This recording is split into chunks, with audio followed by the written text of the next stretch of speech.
you probably clicked on this video because you spent yet another day not doing anything. Now, I'm not attacking you, I'm actually here to help you. I don't care how many people are watching this video, I am here to help you. Okay, first let's get personal. I used to get into days without a single planning, and I would think I can just take it day by day. But what would usually happen is that I would wake up without any idea of what I'm going to do, and I would progressively spend the first few hours of my day trying to figure out what to do. And this would always end up with me getting sucked into doom scrolling and not doing anything all day. And then the cycle just repeats again and again. Thankfully, this year I actually developed some strategies that helped me add more structure to my days and that really helped me be more productive without the overwhelming feeling of planning. Okay, let's start off with why going with the flow doesn't actually always work. Taking each day as it is might sound very nice and relaxing, but it actually leads to wasting a lot of time and sometimes even more stress. When I didn't have a concrete plan, I would usually just wake up,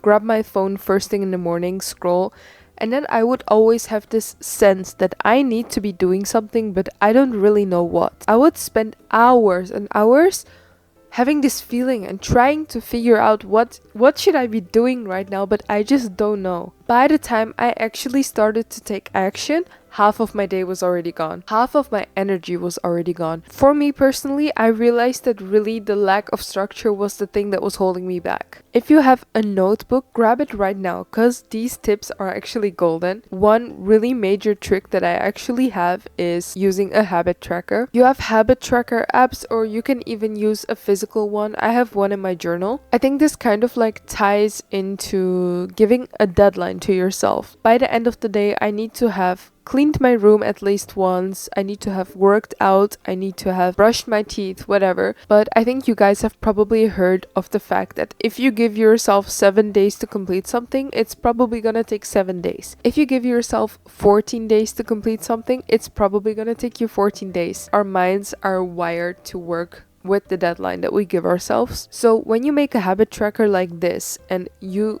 set that goal for yourself to finish these things at the end of the day, you are probably going to do it. At least way more likely than when you tell yourself, oh, I wish I worked out, I should probably start eating healthy. And now I'm not telling you to go overboard and like write down 30 things that you need to do in one day, because that's gonna end up with you being overwhelmed. For example, I started off with some really basic habits. A thing that really helped me was my 75 hard challenge. So the 75 hard challenge is doing 2 45-minute workouts daily, reading like 15 pages of a non-fiction book, having a clean diet. Like, it had these set rules every single day, and that's actually when I started to use a habit tracker. It really helped me with tracking. Tracking is so vital, guys. If you do not track your progress in any field like nutrition, exercise, you are basically just guessing. You could be gaslighting yourself that you work out very often when in reality you maybe only work out once every 2 weeks. And I don't mean like track in an obsessive manner and beat yourself up when you don't reach a goal. It's just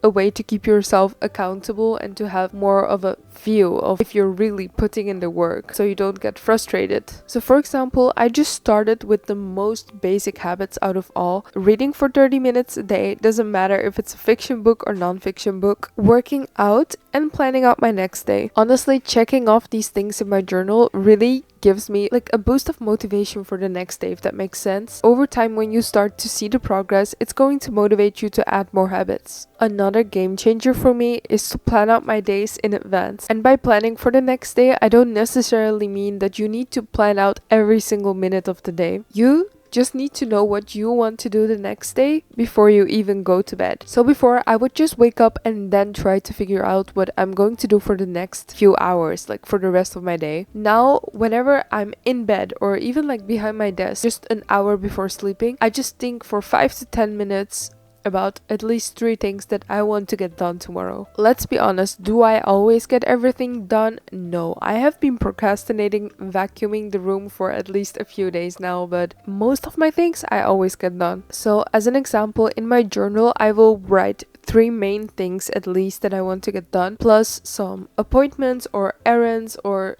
work shifts that I need to do. This will give me like a mental structure of what my day is going to look like, and when I wake up, I actually know what to do. You might think that planning your day will be very restrictive and you won't have any freedom, but in reality, it actually creates more freedom and a lot of mental peace. Like, think about it. You're actually saving so much more time. You're doing 10 hours of work in maybe like 2 hours because you saved yourself from all the time that you're like thinking about what to do. You're saving yourself from having a mentally stressful and unstructured day. So I'm not in high school anymore and my job doesn't really have regular times, but let me use school or work as an example. So when you're in school or work, there is this set schedule, this set structure that like naturally guides you throughout the day. But outside of those structures that you get from school or work, you have to set up those structures for yourself. Think about it. In school, you knew when each class or each break would start and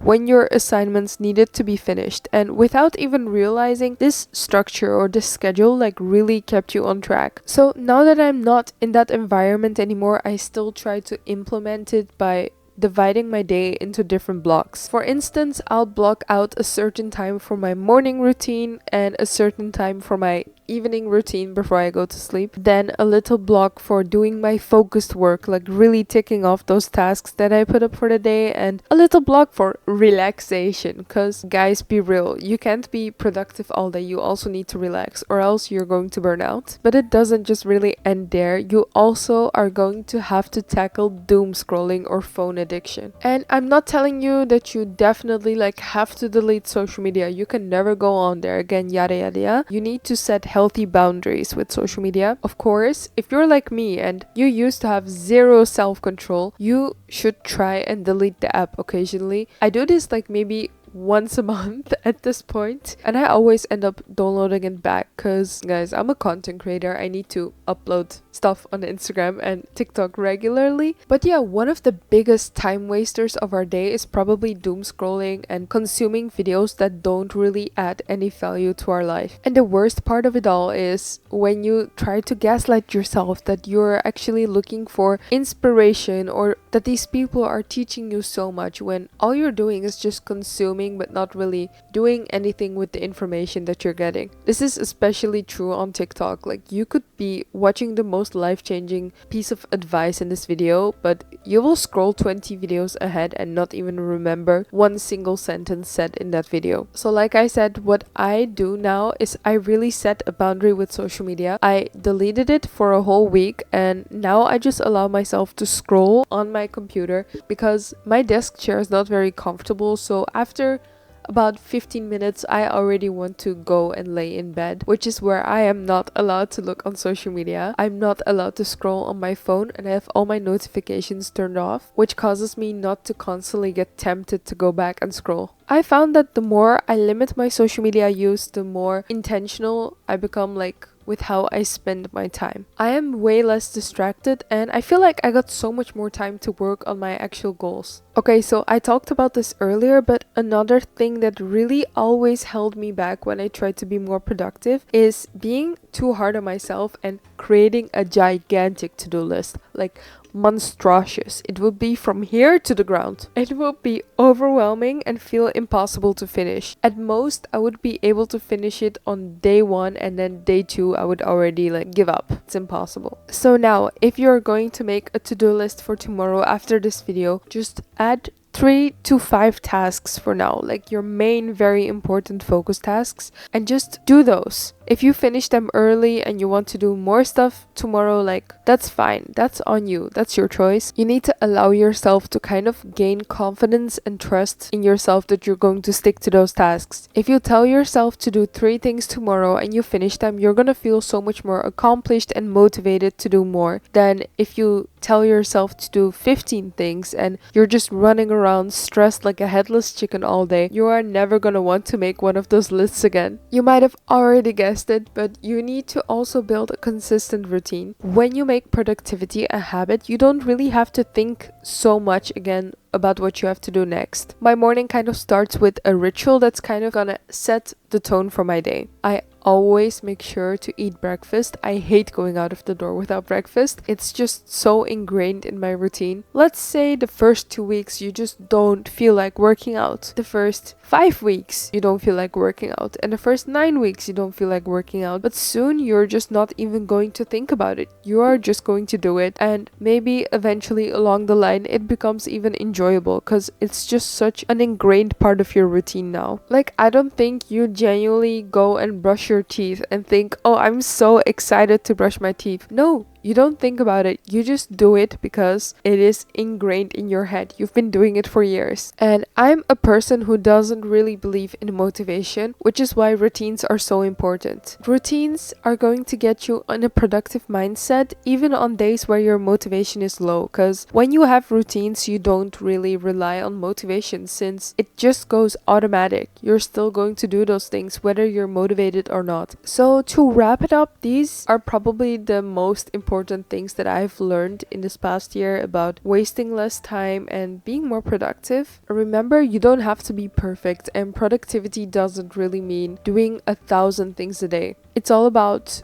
focusing on what's important and doing the things that really matter to you. I'm just saying, your routine will probably look very different than your mom's. If you have any more tips for me to stay more productive, just let me know in the comments, because I love sharing advice with each other. I love lifting each other up and motivating each other to become better humans. Also, I know I've said it in my previous video, but I love my new filming setup so much. I can just record videos and yap into this cute microphone from the comfort of my own bed. Anyways, guys, I just came home from like an 8-hour shift and I was determined today that I was going to film this talking video because I just had the urge to make this video, and I'm glad that I did it. I feel so energized right now, which is probably not good because I need to sleep. But what I wanted to say is subscribe if you want to see more of these videos and if you want to learn how to be the best version of yourself. No, let me rephrase that. You are already the best version of yourself. I just want you to create an environment where you can flourish. I read this quote online. Give me a second. If a flower is not thriving, you don't change the flower, you change the environment. And I believe that we can change our own environment. We don't necessarily need to change ourselves. If something is not working for you, it's okay to change it. We as humans are not really a one-size-fits-all. What might work for someone else